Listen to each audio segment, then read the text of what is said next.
राधे राधे महाराज जी, आपके चरणों में कोटि कोटि प्रणाम। महाराज जी, वैवाहिक जीवन में ब्रह्मचर्य के क्या नियम है? संतान प्राप्ति के सिवा भोग पाप है जैसा सुना है, परंतु धर्म पत्नी नियम पालन में साथ ना दे। महाभारत ग्रंथ में, शास्त्र में जो जिनका पाणी ग्रहण संस्कार हो गया है, जब पत्नी मासिक धर्म से युक्त होकर 7 दिन बाद पवित्र हो जाए, फिर पवित्र तिथियों का त्याग करते हैं, जैसे एकादशी है या पूर्णिमा है या भगवत जन्मोत्सव है, राधाष्टमी, कृष्ण जन्माष्टमी, रामनवमी, नौ दुर्गा आदि, इन पवित्र तिथियों का त्याग करते हुए महीने में एक बार, ऐसा शास्त्र सुन।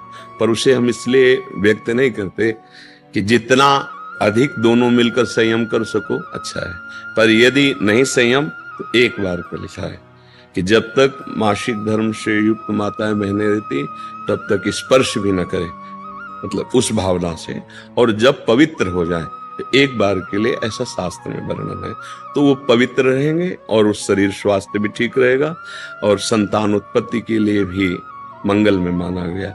अब जैसे संतान हो गई है और हमारी वासना अभी शांत नहीं हुई है, तो ऐसा अन्य की तरफ न देखे, धर्म से चले, तो इसमें कुछ सुख है नहीं, ऐसा अनुभव हो जाएगा।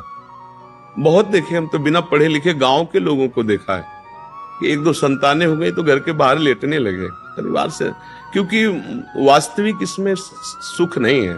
हमारा जो मन है जिस सुख की चाह कर रहा है, आप खुद देखो, गृहस्थ हो आप लोग, आपको हर बार एक नई तृष्णा जगती है, एक नया चाव भोगने का होता है, वो चिंतन के कारण।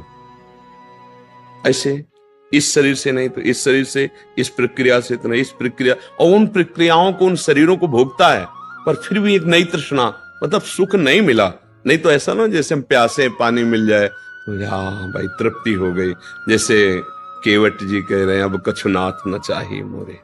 तो हमारा जो मन सुख मांग रहा है, वास्तविक वो सुख निरंतर वाला मांग रहा है, जिसमें दुख का लेश न हो और आनंद ही आनंद हो।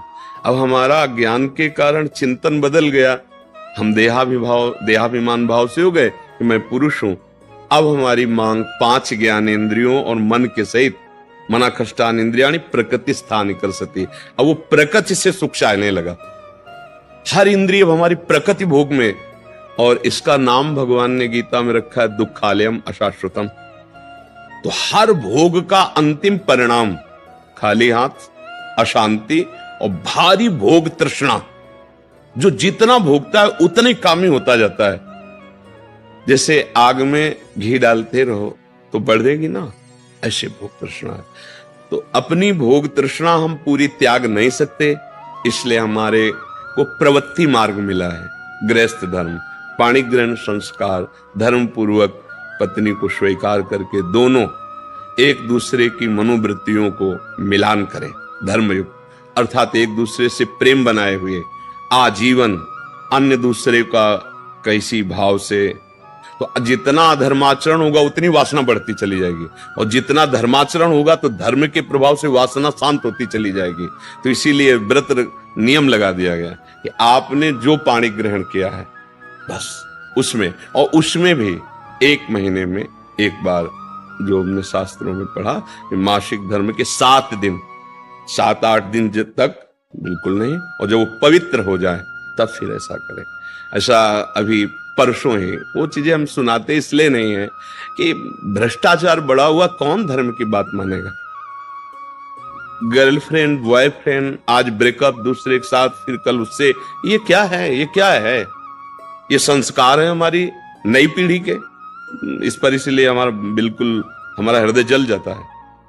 आप लोग क्या कर रहे हो अपने जीवन के साथ? खिलवाड़ कर रहे हो। जब तुम ऐसे हो फिर पाणी ग्रहण करोगे तो तुम्हें प्रीति होगी अपने पति से, तुम्हें प्रीति होगी अपनी पत्नी से, तुम्हारा भाव बनेगा? बिल्कुल नहीं बनेगा। पूरी गृहस्थी चौपट, पूरा हमारा जीवन चौपट हो जाएगा। नई नई चाट लग गई है। हम कई बार उदाहरण में दिया है कि यदि आपका होटलों में खाने का अभ्यास बन गया ना, तो घर की रसोई अच्छी नहीं लगेगी।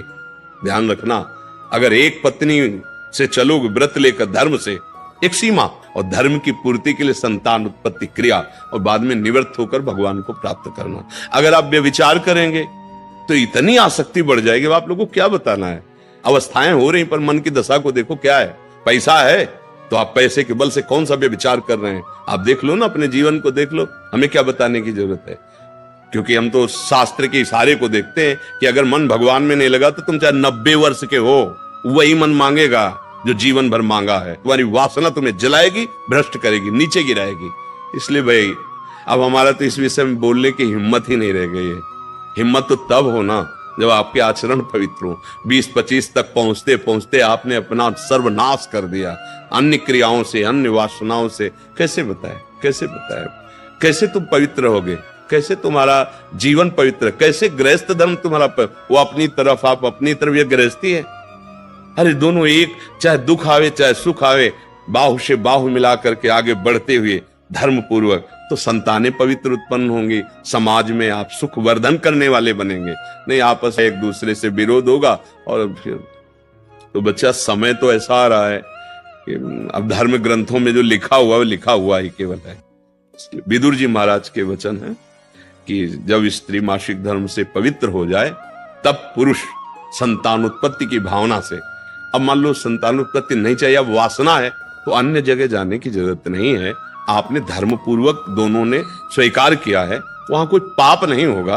अन्य जगह पाप हो जाएगा, अन्य जगह बुद्धि भ्रष्ट हो जाएगी। और अगर दोनों मिलकर धीरे धीरे इसके रहस्य को जान जाओ, किसमें सुख नहीं, अंतराय बढ़ाते चले जाओ, तो दोनों महात्मा हो जाओगे, दोनों भगवत प्राप्ति के योग्य हो जाओगे।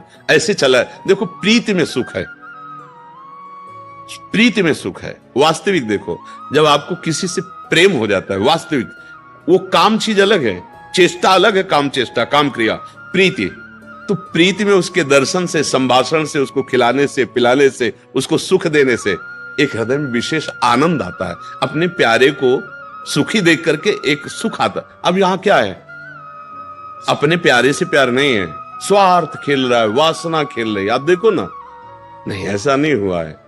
अगर ऐसा भी हुआ है कि पाणी ग्रहण संस्कार हो गया, फिर पति के पैर टूट गए या किसी तरह, तो पूरे जीवन तन मन से वो उसको सहयोग किया है और लोकों पर विजय प्राप्त की, पुण्य लोकों पर विजय प्राप्त। अब क्या आप स्वस्थ हो, आपके पास अगर उनकी मनोकामना पूर्ण करने लायक अर्थ नहीं तो वो आपकी नहीं, वो आपकी मनोकामना के विपरीत हो तो वो आपकी नहीं। ये कोई प्रेम है, ये कोई धर्म है, ये कोई बाजार की वस्तु है। आज का समाज भगवान बचावे, हमारी मति गति के तो परे है, पर आप सब हमारे घर के हैं, आप हमारी आत्मा हैं, इसलिए हम सलाह देते हैं, जो हुआ सो हुआ, अब सुधार लो। ऐसे आचरणों से किसी को ना यहां शांति मिलेगी ना परलोक में शांति मिलेगी, बिल्कुल नहीं। ये सब अधर्माचरण है। धर्म पूर्वक चलोगे तो निश्चित जो एक योगी को परमात्मा मिलता हो आपको मिल जाएगा, क्योंकि आपका मार्ग प्रवृत्ति मार्ग है।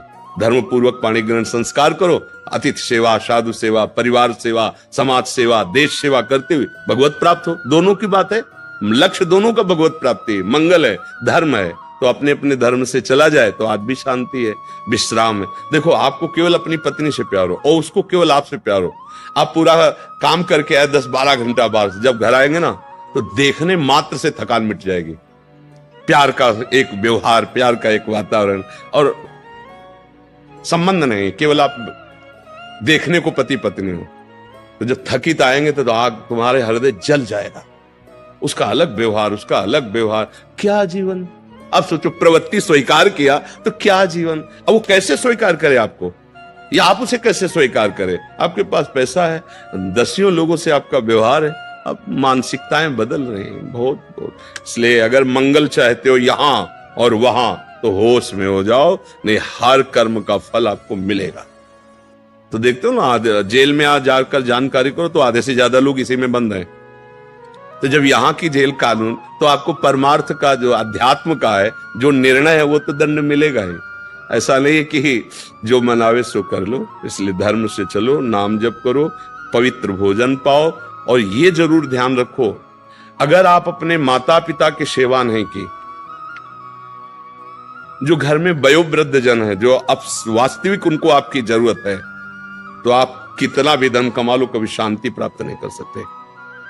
जिसने अपने माता पिता को वृद्धावस्था में दुत्कार दिया, उनकी सेवा नहीं की, कोई भी हो, कहीं भी हो, उनकी जो पोषण वृत्ति तुम्हारे प्रति वो तो कभी साथ देगी नहीं। चाहे जितना वो कष्ट में, वो यही चाहेंगे मेरे बच्चा और बहू सुखी रहें। लेकिन सिस्टम जो विधान है वो आपको चैन नहीं लेने देगा। आपके बच्चों के ऐसे आचरण आगे होंगे कि आप जिंदा जलोगे हृदय में देख देख कर और अशांत रहोगे। बहुत धर्म से चलो, माता पिता साक्षात भगवान है। कैसा प्यार दिया है यार, मेहनत करके एक एक पैसा जोड़कर ट्यूशन पढ़ाया, पढ़ा लिखा, अब नौकरी मिल गई और वो जो पूरा जीवन आपके लिए, अब वो आपको खटकने लगे हैं। नहीं, नया ब्याह किया, देश विदेश घूम रहे हो, उनको पानी की जरूरत है, खवाने पियाने की जरूरत, छोड़, कभी शांति नहीं मिलेगी। माता पिता की सेवा, हाँ धन कमाओ, खूब कमाओ, पढ़े लिखे हो, धर्म पूर्वक, पर नियम ले लो। अगर ब्याह ना हो तो ब्रह्मचर्य रहो, किसी को स्वीकार करो। भोग वासना है तो ब्याह स्वीकार करो, और जिसको स्वीकार करो फिर अगर वो विपरीत भावना से निकल जाती है तो राधा राधा राधा तेरा मार्ग लग, मतलब मेरे भाग्य में विषय सुख नहीं है, अब मैं निश्चिंत होकर अपने माता पिता की सेवा करूंगा, जैसे भी बनेगा जीवन निर्वाह करूंगा, असत आचरण नहीं करूंगा।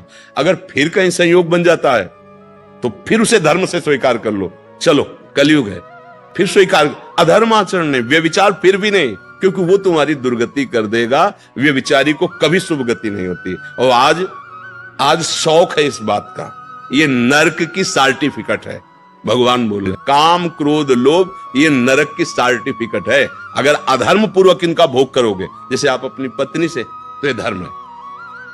अगर अधर्म पूर्वक आप पत्नी से भी अपने अधर्म पूर्वक राक्षसी भाव में आ जाएं तो आप दंड के अधिकारी, यहां भी नहीं अधिकारी, वो जाके शिकायत करे तो आप ये कानून दंड देगा ना। पत्नी है पर आपने राक्षसी प्रवृत्ति का अगर प्रयोग किया तो यहां भी दंड है, तो आप भागवतिक दंड से कैसे बच जाएंगे? बहुत सावधानी से। काम क्रोध मद लोभ सब नाथ नरक के पंथ, ये पैसे के बल से, प्रभाव के बल से व्यभिचार प्रवृत्तियों में उतरना मानो नरक की सर्टिफिकेट। तुम्हारे कर्म तुम्हारे ऊपर लागू हो जाएंगे। आप भले सुधर गए हो पर वो जो बोया है उसको काटना पड़ेगा। अवश्य में भोक्तव्यम। इसलिए भाई बहुत होश से, भगवान की कृपा है कि हम आप मिलकर धर्म शास्त्र की वार्ता कथन श्रवण कर रहे हैं, तो इसको व्यर्थ न जाने दें। अभी तक जो भूल हुई, अब आगे हम संभाल लें। अगर आगे संभाल लेंगे ना तो सड़ा गोदाम पीछे करके नया माल लगा दो, वो खत्म हो जाएगा। ये नया है, मंगल कर देगा।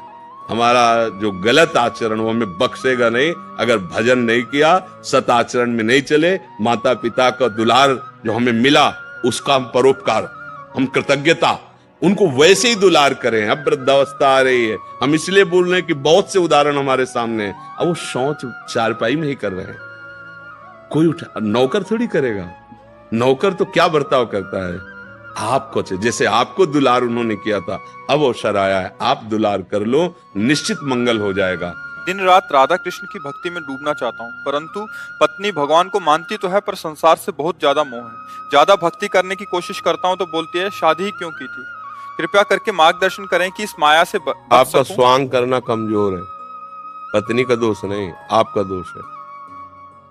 जो नाटक मंच पे नाटक मिले उसे अच्छी तरह निभाया जाता है, तभी नाम मिलता है। क्या अभिनेता है यार, क्या अभिनय किया। कहा जाता है ना, अभिनय, तुम्हें अभिनय मिला है पति का, तुम अपने पति के अभिनय से कमजोर मत बनो। भक्ति हृदय का विषय है, अभिनय तुम्हें जो इस रंगमंच पर मिला है संसार के, हाँ अब मिला है तुम्हें गृहस्थी का अभिनय करोगे, बाबा जी को तो पिटोगे तो है ही है, फिर परेशान हो जाओगे। हृदय में भक्ति का रंग चढ़ाओ, बाहर से वैसे ही रहो जैसे साधारण रहते हैं। अब बाहर से माला मत डालो, बाहर से मत दिखाओ कि मैं बहुत भक्त हूं, नहीं तो परेशानी तो आ ही जाएगी। सबको लगना चाहिए साधारण आदमी हो, अंदर से राधा राधा राधा, अंदर से मस्ती में। भक्ति अंदर का विषय। अच्छा गृहस्थी स्वीकार ना किए होते तो बाहर होते से, लेकिन जो स्वांग मिले वैसे ही चलना चाहिए। जब आपने गृहस्थी कहा तो फिर वैसे ही चलो, नाम जप करो, भगवान की भक्ति करो और पत्नी को प्यार दो, क्योंकि उसने तुम्हारा पाणी ग्रहण किया है। तुम भगवान को पकड़ो अंदर से और अपना हाथ पकड़ के ले चलो, तो तुम्हारा भी कल्याण, उसका भी कल्याण। या हमें तुमसे मतलब नहीं है तो पिटोगे, कैसे पिटोगे? छोड़ के तुम देख लो, अगर काम ना सताए तो बताना। उसका हृदय जलेगा तो तुम्हारी भक्ति चौपट हो जाएगी। करके देख लो तुम, क्योंकि तुमने हाथ मिलाया, पाणी ग्रहण किया है। ये खिलवाड़ का मार्ग नहीं है। शिष्य बना लेने पर शिष्य के पापाचरण को गुरु को भोगना पड़ता है, ये खिलवाड़ नहीं। तो तुमने तो ऐसे पाणी ग्रहण वेद मंत्रों के द्वारा या ब्राह्मण को अग्नि को साक्षी करके या भगवान को साक्षी, कहीं ना कहीं तो मान लो मंदिर में माला पहना तो भगवान को साक्षी किया, घर में ब्याह किया तो ब्राह्मण और अग्नि को साक्षी किया, अगर अदालत में किया तो जज को वकीलों को साक्षी, कोई ना तो कोई साक्षी होता है। तो फिर भैया एक गलत बात है। सही ढंग से चलो तो तुम्हें कभी बाधा नहीं होगी। भक्ति अंदर का विषय। अब हम क्या जप रहे तुम्हें क्या पता, पैंट शर्ट में एकदम बाबूजी बने उससे बात करो, प्यार की स्वांग तो करना है यार। मंच में थोड़ी देर के लिए पति पत्नी का स्वांग करता है, तुम वो आवा तालियां पीटते हो, तो तुम जीवन नहीं कर सकते स्वांग में। तुम अपने स्वांग में कमजोर क्यों, वो जान ही ना पाए। वो यही कहे कि सबसे ज्यादा प्यार ऐसे ही सबसे मिलो, भाई से भाई की तरह, पिता से पिता के पुत्र की तरह, बहू से बहू की तरह, बहन से भाई की। तो आप ही देखो सबके प्यारे बनोगे ना तो भगवान ही तो सब में बैठा हुआ वो तुम्हें प्यार करेगा। और अभी देखो तुम खुद कह रहे हो कि करना तो चाहता हूं पर कर नहीं पाता, क्यों? क्योंकि स्वांग गड़बड़ है। अभी स्वांग सही करो, अभी ठीक हो जाएगा। अरे तुम भक्ति को तुमने क्या नाटक समझ रखा है क्या? एकदम जुल्फे काट के मुस्कुरा के पान खा के चलो, कोई जान न पावे, और अंदर से प्रिया प्रीतम के प्रेम एकांत हुए तो भरभरा के रो दिए प्रभु, और समाज में हुए तो एकदम फेटे। गृहस्थी में हो कोई जान न पावे क्या, और वो जान जाएगी कि तो भजन करने जा रहा है, तो ऐसी माया है सब, फिर ऐसी विपत्ति पैदा कर देगी, भजन वजन सब छूट जाएगा। अभी वो गलत कदम रख दे, तुम भक्ति कर पाओगे? विचार करो। तुम तो समझ रहे हो कि नाम जब से हम धैर्य, वो धैर्य छोड़ दे और गलत कदम रख दे, तुम्हारा क्या होगा? अर्धांग है, जलोगे, परेशान हो जाओगे। बिल्कुल नहीं, बिल्कुल नहीं। राधा राधा राधा अंदर जपो, धर्म से चलो।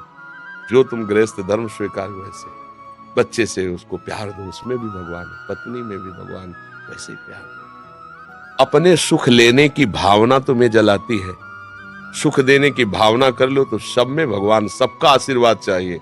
पत्नी का भी आशीर्वाद चाहिए भक्ति के लिए। आप उसे प्यार करो, उसमें भी भगवान है। भूल जाना मंदिर में केवल